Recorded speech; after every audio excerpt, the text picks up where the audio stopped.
Good evening, people. People of YouTube. 5:25 p.m. May 2nd, 2018. When I checked the temp a few minutes ago, a little bit ago, it was 81. So it is quite warm. I do have 2 windows open, but only one in here. And I thought, well, while I'm waiting for this stuff to load, I go ahead and get started. And I don't know hardly anything about White One. Most of it was unpleasant from what I gathered. And from what I know, I believe I stated in the last one that during the trauma of marriage 2 and 3, he had totally put all that behind him of marriage 1 that occurred in Vietnam with the permission of his CO, and they lived in Saigon. Well, I'm not going to go back into that. You'll have to watch my first one. Okay. Trauma and drama combined with 2 and 3. And I was just thinking of that this afternoon, or this evening, when I was eating my couple little freezer burritos. The little kind you get, like several in a pack, and they're not individually wrapped. They're just all in there, and they're really kind of hard, but, I mean, it is food, right? Okay, so I was sitting there watching, and it occurs to me, and I knew it from before because I've typed about it. It wasn't her dad who taught her to be aggressive. Especially not sexually aggressive. Alright, remember, he left the day she was born. In her mom's care. Maybe a few random family up there had her for, Saturday afternoon or weekend or so. I don't know the particulars on that actually. But for the most part, I took in everything he ever told me. Okay? Him being quite a lot older than I is one reason, alright? And he did tell me about why he left wife number 2, Rebecca. And I went into that before. Alright? She had wanted the second child. And plotted with her girlfriends to get one. And got sexually aggressive with him. And he called it rape. I'm not calling it rape. I wasn't there, but he called it rape.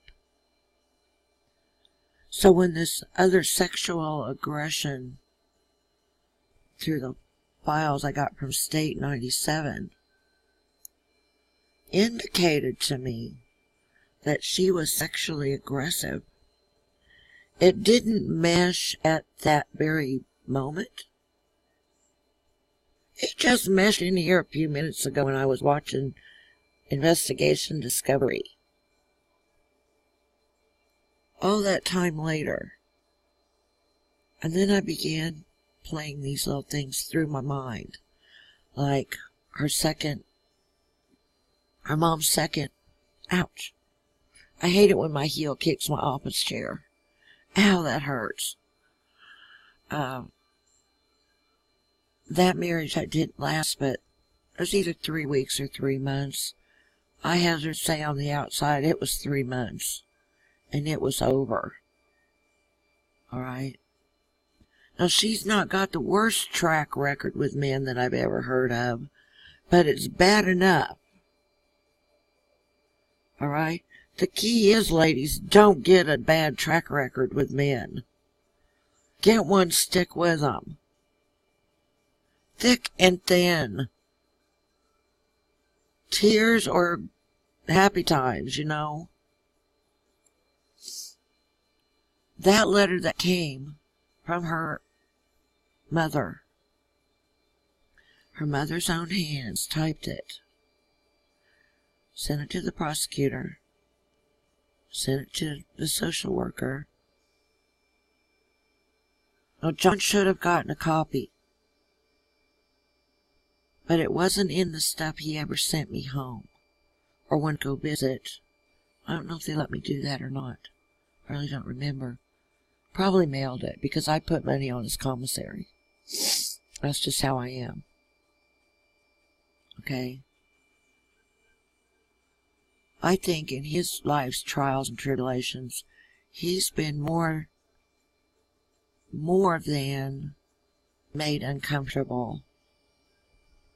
And it's not going to kill me to put money on his commissary, especially since I do receive veterans apportionment through his thing. Okay? People wonder how I live. That's it right there. That's the bigger part of it. I do have other incomes. I have the sale of 2 houses that I had to text him about this month because I hadn't seen any payments when I called over to my bank. I found out they hadn't been keeping up. One of them hadn't paid anything since January. One of them hadn't paid anything since February.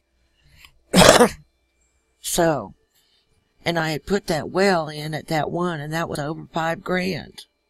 So you see, I'm not making diddly squat on either of them, especially when they're no pay.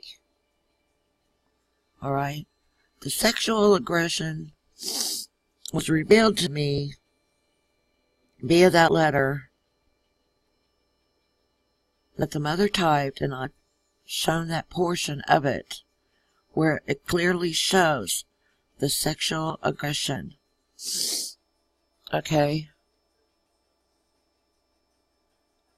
That came from up there because he left when she was born. Like I remember just saying in the previous video, screencast. I'll see you through your pregnancy. And I'm gone. You are on your own. You created that child without my consent, without my agreement. You know? Totally aggressive. So I see where the daughter gets it. And the mother is said to have taken a lie detector test and was found to be truthful. So why should I not go by that? And I know they're not always 100%. I realize. Okay? These things will come out. My problem with it is they could have come out a lot sooner and spared him the time in prison where he shouldn't have been. And I've gone over this story, but I'll try to, skim a rock across it now and touch point. He supposedly had a charge on him from 85 when we bought the house downtown across from the daycare in, I believe, 90 or 91. All right? That was a fully functional, operational daycare when we moved in. They knew where we were moving. It was mandatory that we tell them where we were moving because they had a case on us already, and they needed to know where to go, where to send stuff, papers, etc. So it's no secret. And even though, to my displeasure, he went and registered as an offender. Okay, so there's the second bunch of knowledge of them knowing that he was moving within 1,000 feet right across from a daycare. All right? So obviously there is something amiss here. Amiss. Well, it's a mess too, but we'll get to that later. if he had an offense that would have kept him from buying across from the daycare, and I do have other videos up about this, screencast, then why was he allowed to? There was nothing on the following paperwork after we got there and got established that was anything about that daycare. They're not like, we told the Myers they've got to move, so they're going to move. They're just looking for a place. Meanwhile, we'll just keep our fingers crossed, that nothing crazy happens over in here. Because that was a rough little neighborhood. If you remember correctly, one time, I don't know the year right now, but it was either right after the state fair in August or during, I think it was maybe during, they found the head of that guy, Mickey Smith, up there on that track, which was 2 blocks from my house. All right? I'd always get woke up in the night with the flashing cop lights outside the windows. It would pretty much flood my upstairs bedroom, all that lights, and I'd see that, and I'm like, wow, what's going on out here? And they'd always have someone pulled over, doing drunk tests and every other thing. Okay? But the main point of tonight's screencast is she did not learn sexual aggression from her father because he was not there. He removed himself from that situation because it was against what he wanted, and he had told wife number 2, Rebecca, that that's how it was, and she went against it. Went against what he said. All right? Then it shows up in that letter from 97 when I got the state file. And it doesn't say it verbatim that she had sexual aggression. It says other things, but it means she was sexually aggressive. Okay?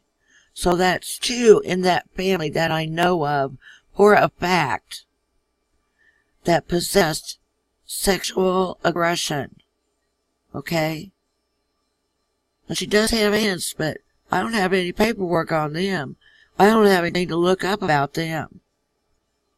Okay? So he knew, and he left on account of her mistreatment. She was abusive to him in that sexual way and raped him. It's hard for us to own up to this kind of thing. I saw a movie about it a long time ago.